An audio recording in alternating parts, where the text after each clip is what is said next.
नमस्कार दोस्तों, स्वागत है आपका हमारे YouTube चैनल अभिषेक लाइफ स्टूडियो में। आज की कहानी है बेटे की विदाई। शादी के बाद विदाई का समय था। नेहा अपनी मां से मिलने के बाद अपने पिता से लिपट कर रो रही थी। वहां मौजूद सब लोगों की आंखें नम थी। नेहा ने घूंघट निकाला हुआ था। वो अपनी छोटी बहन के साथ सजाई गई गाड़ी के नजदीक आ गई थी। दूल्हा अविनाश अपने खास मित्र विकास के साथ बातें कर रहा था। विकास, यार अविनाश, सबसे पहले घर पहुंचते ही होटल अमृत बाग चलकर बढ़िया खाना खाएंगे। यहाँ तेरे ससुराल में खाने का मजा नहीं आया। तभी पास में खड़ा अविनाश का छोटा भाई राकेश बोला, हाँ यार, पनीर कुछ ठीक नहीं था और रसमलाई में रस ही नहीं था। और वही कर जोर से हंसने लगा। अविनाश भी पीछे नहीं रहा। अरे हम लोग अमृत बाग चलेंगे, जो खाना है खा लेना, मुझे भी यहाँ खाने में मजा नहीं आया, रोटियां भी गर्म नहीं थी। अपने पति के मुंह से यह शब्द सुनते ही नेहा, जो घूंघट में गाड़ी में बैठने ही जा रही थी, वापस मुड़ी। गाड़ी की फाटक को जोर से बंद किया। घूंघट हटाकर अपने पापा के पास पहुंची। अपने पापा का हाथ अपने हाथ में लिया। मैं ससुराल नहीं जा रही पिताजी, मुझे यह शादी मंजूर नहीं। यह शब्द उसने इतनी जोर से कहे कि सब लोग हक्के बक्के रह गए। सब नजदीक आ गए। नेहा के ससुराल वालों पर तो जैसे पहाड़ ही टूट पड़ा। मामला क्या था यह किसी को समझ में नहीं आ रहा था। तभी नेहा के ससुर राधे श्याम ने आगे बढ़कर नेहा से पूछा, लेकिन बात क्या है बहू? शादी हो गई है, विदाई का समय है, अचानक क्या हुआ कि तुम शादी को नामंजूर कर रही हो? अविनाश की तो मानो दुनिया लूटने जा रही थी। वह भी नेहा के पास आ गया। अविनाश के दोस्त भी।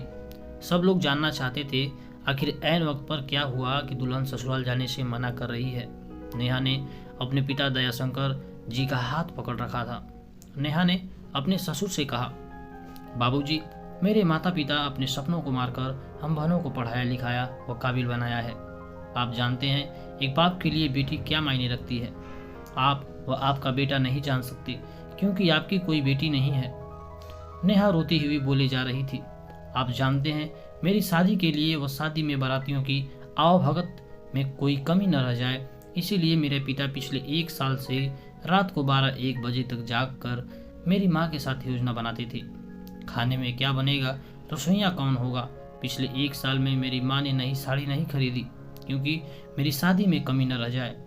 दुनिया को दिखाने के लिए अपनी बहन की साड़ी पहनकर मेरी माँ खड़ी है। मेरे पिता की 150 रुपए की नई टी शर्ट के पीछे बनियान में 100 छेद हैं। मेरे पिता ने कितने सपनों को मारा होगा, न अच्छा खाया न अच्छा पिया, बस एक ही ख्वाहिश थी कि मेरी शादी में कोई कमी न रह जाए। आपके पुत्र को रोटी ठंडी लगी, उनके दोस्तों को पनीर में गड़बड़ लगी, वो मेरे देवर को रसमलाई में रस नहीं मिला। इनका खिलखिलाकर हंसना मेरे पिता के अभिमान को ठेस के पहुंचाने समान है। नेहा हाँफ रही थी। नेहा के पिता ने रोते हुए कहा, लेकिन बेटी, इतनी छोटी सी बात। नेहा ने उनकी बात बीच में काटी। यह छोटी सी बात नहीं है पिताजी, मेरे पति को मेरे पिता की इज्जत नहीं। रोटी क्या आपने बनाई, रसमलाई, पनीर, यह सब केटर्स वाले का काम है। आपने दिल खोल कर वह हैसियत से बढ़कर खर्च किया है। कुछ कमी रही तो वह केटर्स की तरफ से। आप तो अपने दिल का टुकड़ा अपनी गुड़िया रानी को विदा कर रहे हैं। आप कितनी रात रोएंगे क्या मुझे पता नहीं। माँ कभी मेरे बिना घर से बाहर नहीं निकली। कल से वह बाजार अकेली जाएगी, जा पाएगी। जो लोग पत्नी या बहू लेने आए हैं वह खाने में कमियां निकाल रहे। मुझ में कोई कमी आपने नहीं रखी। यह बात इनकी समझ में नहीं आई। दयाशंकर जी ने नेहा के सर पर हाथ फिराया। अरे पगली, बात का बतंगड़ बना रही है। मुझे तुझ पर गर्व है कि तू मेरी बेटी है, लेकिन बेटा इन्हें माफ कर दे, तुझे मेरी कसम, शांत हो जा। तब यह अविनाश ने आकर दयाशंकर जी के हाथ पकड़ लिए। मुझे माफ कर दीजिए बाबूजी, मुझसे गलती हो गई। मैं उसका गला बैठ गया था, रो पड़ा था वह। तभी राधे श्याम ने आगे बढ़कर नेहा के सर पर हाथ रखा। मैं तो बहू लेने आया था, लेकिन ईश्वर बहुत कृपालु है, उसने मुझे बेटी दे दी। वह बेटी की अहमियत भी समझा दी। मुझे ईश्वर ने बेटी नहीं दी, शायद इसीलिए कि तेरे जैसी बेटी मेरी नसीब में थी। अब बेटी, इन नालायकों को माफ कर दे। मैं हाथ जोड़ता हूँ तेरे सामने, मेरी बेटी नेहा मुझे लौटा दे।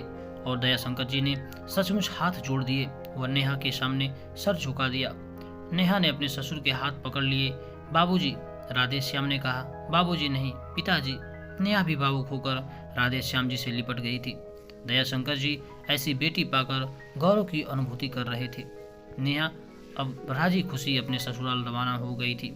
पीछे छोड़ गई थी आंसुओं से भीगी अपने माँ पिताजी की आंखें, अपने पिता का वह आंगन जिस पर कल तक वह झांकती थी। आज से इस आंगन की चिड़िया उड़ गई थी, किसी दूर प्रदेश में और किसी पेड़ पर अपना घरौंदा बनाएगी। यह कहानी लिखते वक्त मैं उस मूर्ख व्यक्ति के बारे में सोच रहा था जिसने बेटी को सर्वप्रथम पराया धन की संज्ञा दी होगी। बेटी माँ बाप का अभिमान व अनमोल धन होता है, पराया धन नहीं। कभी हम शादी में जाएं तो ध्यान रखें कि पनीर की सब्जी बनाने में एक पिता ने कितना कुछ खोया होगा, वह कितना खोएगा। अपना आंगन उजाड़ कर दूसरे के आंगन को महकाना कोई छोटी बात नहीं। खाने में कमियां न निकालें। बेटे की शादी में बनने वाले पनीर, रोटी या रसमलाई पकने में उतना समय लगता है जितनी लड़की की उम्र होती है। यह भोजन सिर्फ भोजन नहीं, पिता के अरमान व जीवन का सपना होता है। बेटी की शादी में बनने वाले पकवानों में स्वाद कई सपनों के कुचलने के बाद आता है, वह उन्हें पकने में सालों लगते हैं। बेटी की शादी में खाने की कद्र करें। आशा करता हूँ ये छोटा सा हमारा प्रयास आपको पसंद आया होगा। सो प्लीज़ वीडियो को लाइक करें, कमेंट करें और आप चैनल पर नए हैं तो चैनल को सब्सक्राइब कर बेल आइकन प्रेस कर दें ताकि आने वाली नेक्स्ट वीडियो का अपडेट आपको मिलता रहे। धन्यवाद।